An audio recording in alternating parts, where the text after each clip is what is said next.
Hey all, I thought I would give you a quick update and let you know what I have accomplished so far. I said I was going to get some framing done. I've gotten, this is the driver's side, this is the passenger side. It is exceedingly difficult to get screws into this side. I don't know why. I don't know if there's something about this side that the metal is thicker. It doesn't seem to be, but either way, I broke a drill bit and two screws. I ended up going with different screws. I went with just a regular sheet metal screw. These are not self-tapping, so I had to drill pilot holes in, which is how I broke my drill bit. And I do have a little bit more of a challenge on this end because I have a clump of wires here. I have wires here. I don't have wires back here, so I can put a few more supports in on this section, but I've decided just to leave it right now. What I am doing right now is I am, as I said, I'm going to be working on getting the shower sized. I had a couple of different options on shower pans. So I took this cardboard box that was given to me and I literally just tore it down, took it apart, measured, and the shower pan I was looking at was 24 by 36. So this section from that corner to where I created a bend is 24, and then from that corner, or that section to that section is 36. I put it in the van behind the driver's seat, between the back of the seat and where the shower is going to start, which will be, this is a shower pan. I'm gonna obviously add in space for framing, but that means, and let's say worst case, there is, around 4 inches. That's quite a bit of space here that will be left open. So I'm thinking of building a small cabinet to put there, or I can just slide things in there. On the back wall of the shower, I'm going to install hooks, and I can use that to hang jackets and things like that. So trying to think about ways to maximize that space.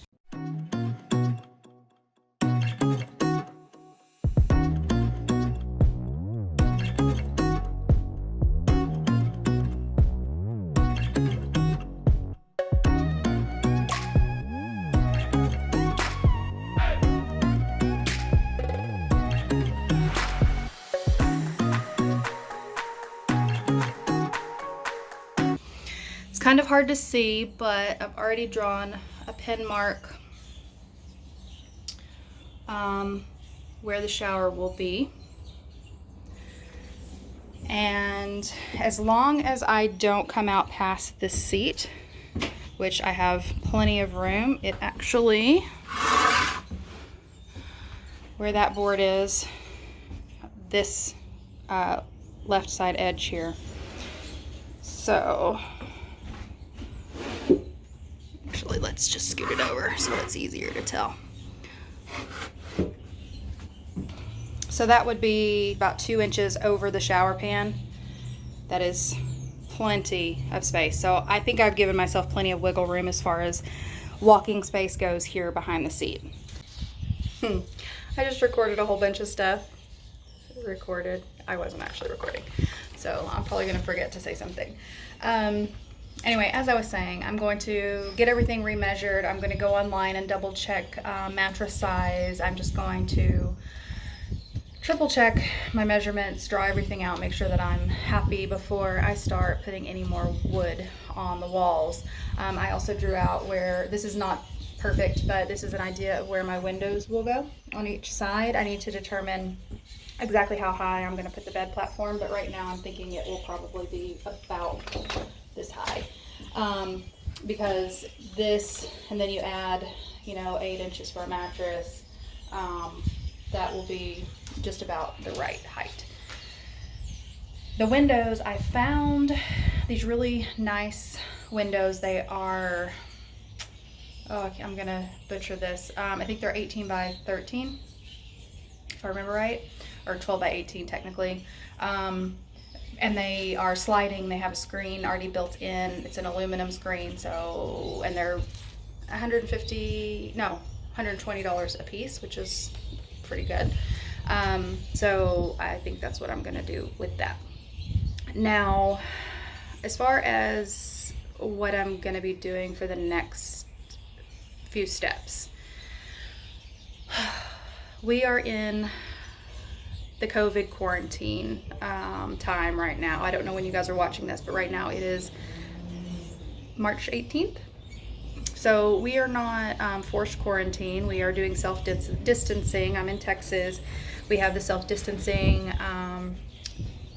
being promoted. We have businesses that are closing early and limiting capacity, and deliveries are being limited, and just, you know, things like that. So basically just taking normal precautions. Where I'm concerned personally and in what I'm doing is I still have a lot of stuff that I can do, but there's a lot of stuff that I can't do. Like right now, I can't really buy anything else. And that is because I need to be careful about my budget, because we don't know what's going to happen in the next few weeks. I'm going to go crawl around on the floor. Hey everybody. I know I'm looking super cute today. So we are in, I don't know, at the end of the, I guess this is Friday, so it's the week after the White House made their announcement about the coronavirus and the national emergency. So what I am doing is just trying to keep some distance, and the good thing about keeping distance is it means I stay home, and it means that I can work on the van. So no complaints there. I'm first of all, just want to say, anybody watching this, praying for you guys, and hope that everybody is well. So let's talk about the van today. I'm doing a little bit of cleanup work. Let me just show you. So one of the things that I have to do is I need to caulk around the subfloor just in case water ever gets spilled. We want to make sure that that water doesn't go underneath the subfloor. But in more exciting news, I started building out the bed platform. Right now I only have those two support studs on the floor. I'm getting ready to cut the one that's going to go in the center here, and then I'm just going to build out from there. I believe when it's all said and done, what I'm going to have is about a 54 to 55 inch platform from a width perspective, and then from a height perspective, I think I'm just going to go to about here, maybe to 34 inches. I want to actually get it up there and see it visually before I make that final decision. I'm also excited to say I got another lumber haul yesterday. Home Depot was super dead. There was nobody there, and so I was able to get in and out and get what I needed. Also, I wasn't sure what I was going to put on the walls. I was toying between doing like a shiplap look and doing a beadboard. Well, I think the decision was made for me because, oh God, there were two pieces of this beadboard that were on 70% off. So this beadboard is about $25 full price, and I got each piece for around $6. So let me show you what they look like. So this is the back side, and there are, gosh, I'm gonna break my neck in here. There are some nicks and things around the edges, like here you can see. So they pulled this off the shelf and they discounted it. Oh, here, let me just lay it down. There we go, that's better.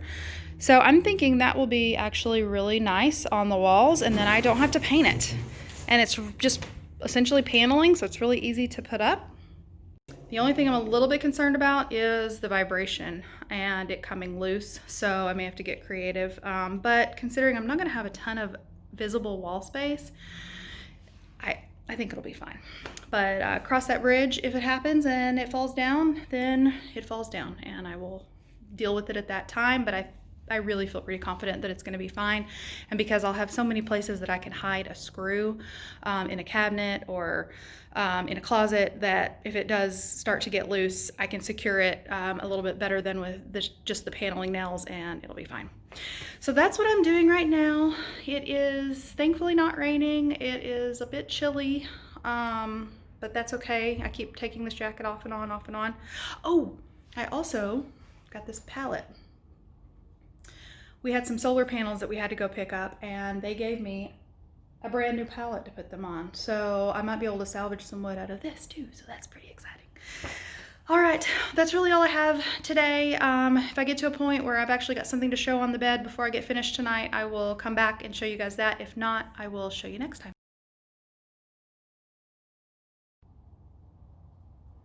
Do I look worse than I did when I started? All right.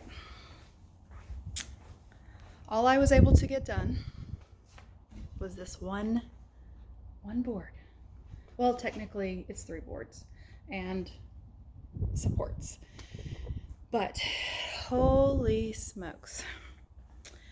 So one of the things that we haven't talked about is how unsquare these vans are, number 1. Number 2, I can't use a level because I'm not on level ground. I'm using a tape measure, a T-square, and my eyeballs.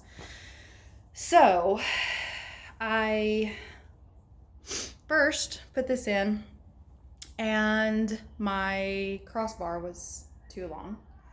Then I got it out, which was, oh my God, really, really difficult. Recut, replaced, re-screwed, and then I measured again. And that side is about 2/8 or 1/4 inch longer, or I'm sorry, I'm very tired now. One side is 1/4 inch higher than the other side. And so I thought, I just sat here and I literally laughed for like a good minute, because I'm like, I cut my board wrong. So I went back and I remeasured each board. No, they're exactly 28 inches each board. So what has happened is my subfloor on this side is a little bit higher than my subfloor on this side.